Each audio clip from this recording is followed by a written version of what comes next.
Hello, my dear students. I hope you are all well and you keep away from this coronavirus and stay at home. Now we will start our lessons through the internet, and I will give you the link so you can easily follow my lessons. Well, today we will just talk about functions of the chorus. Tragedy is said to have developed out of the dithyrambic chorus, which had 50 members, so the number is quite big, and the members of the chorus in tragedy were 12 in number, and they were ordinary Athenian citizens, so mostly they came from Athens. The functions may be briefly listed as follows. 1. The chief contribution of the chorus was poetic beauty. So just keep in your mind that they wrote poems and it contained beauty. Second, the choral songs built up the tragic atmosphere and modulated, changed the tone of the play. Frequently the chorus brings poetic relief, pay attention and underline, poetic relief from overcharged emotions. And the third one is in content, what it contained. The choral lyrics usually have a significance which is directly relevant, suitable to their dramatic context. The chorus regularly generalizes the particular events and interprets the action of the play from the point of view of the poet. So just pay attention again that the chorus mostly just tells us the events, particular events, what happens around them, and interprets, makes some interpretations about the actions of the play from the point of the poet. So the poet is so important in this sense. That is, in a way, the chorus gives us the standpoint of the poet about the view of the poet. The fourth one is, since the chorus is usually made up of ordinary good citizens, it may be called the social background of the action. So, as I said before, what's going on around the poet? What kind of action is taken, for example? So again, the poet gives us social background about the happenings at that time. This sort of background is necessary because the main characters in a Greek tragedy are always noblemen. So just pay attention again that the main characters in the Greek tragedy were all noblemen. You cannot find so many ordinary men, for example. And the fifth one is, sometimes the chorus has a definite character and it interprets the action from its point of view. As Euripides said, you will see who Euripides is in your drama lessons. Or the chorus may express the political or philosophical ideas of the poet himself. This is also important. What about the politics during that time? And how about the philosophical ideas of the poet? And this is more common in old comedy, and in your drama lessons as well. You will see old and new comedy and the types of them as well. The sixth one is, the chorus is almost always made up, contained, so that it has reason to be very much interested in the outcome, about the happenings or the result of the drama. For instance, in Sublines of Aeschylus, the chorus is the leading character and the action concerns its fate. This is also important. You can remember from the Trojan War that Aeschylus is the main character, the leading character, and his fate, for example, in the end was tragic. So the chorus in a way gives some information about the fate of the main character Aeschylus. But even in this play, the chorus has a passive role. But there are exceptions to this.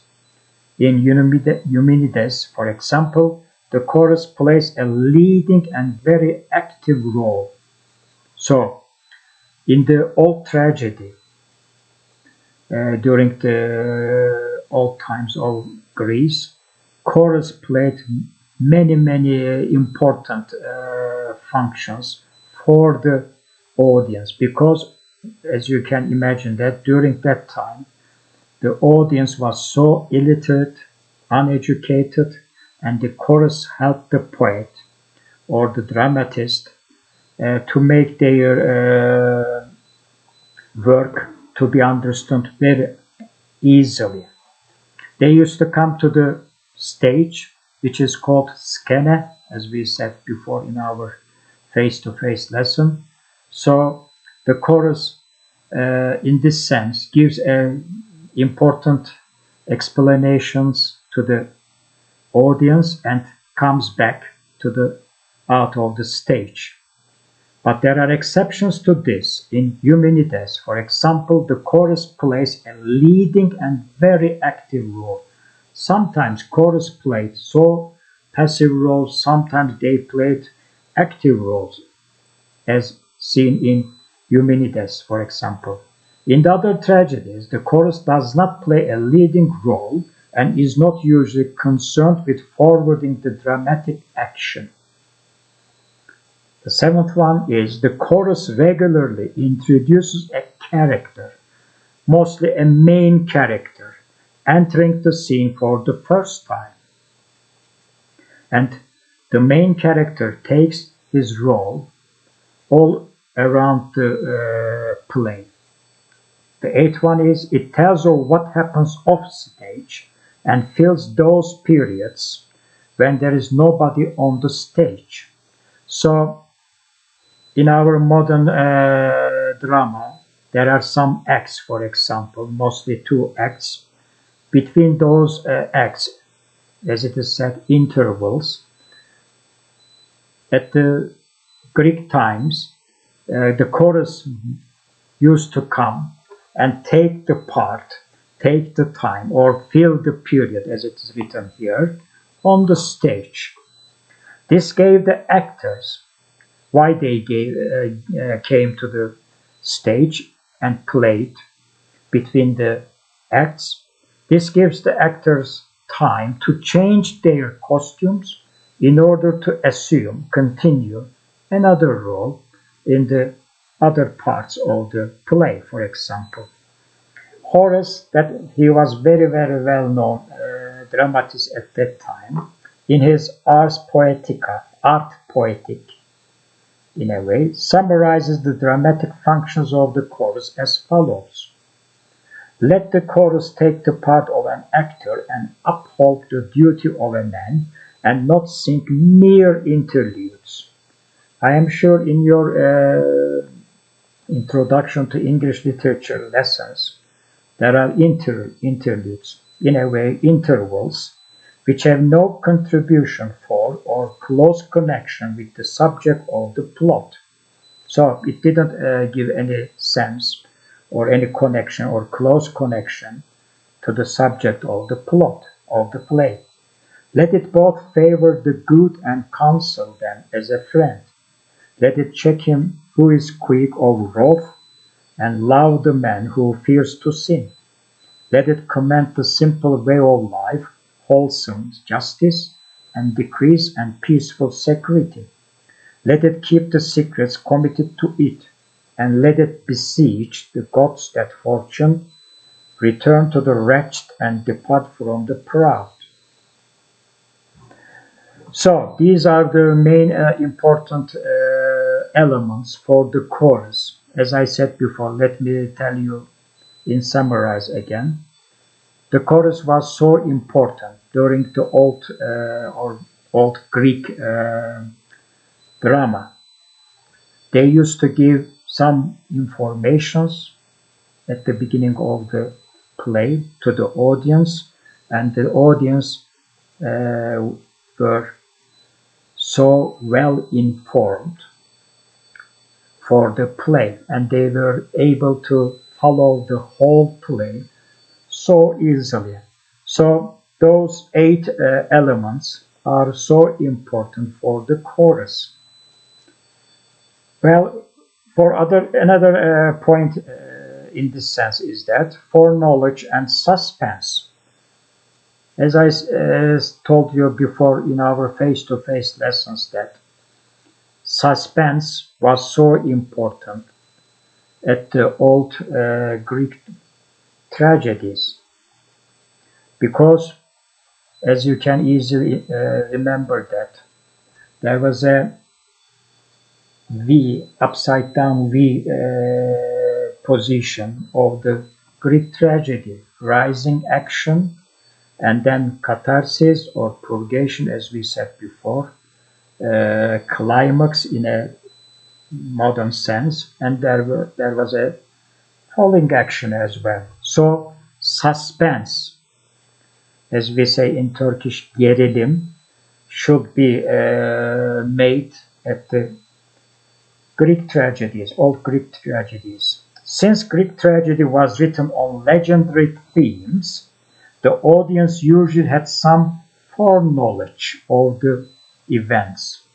In a way, backgrounds of the events, what will be happening while they are watching the play as well.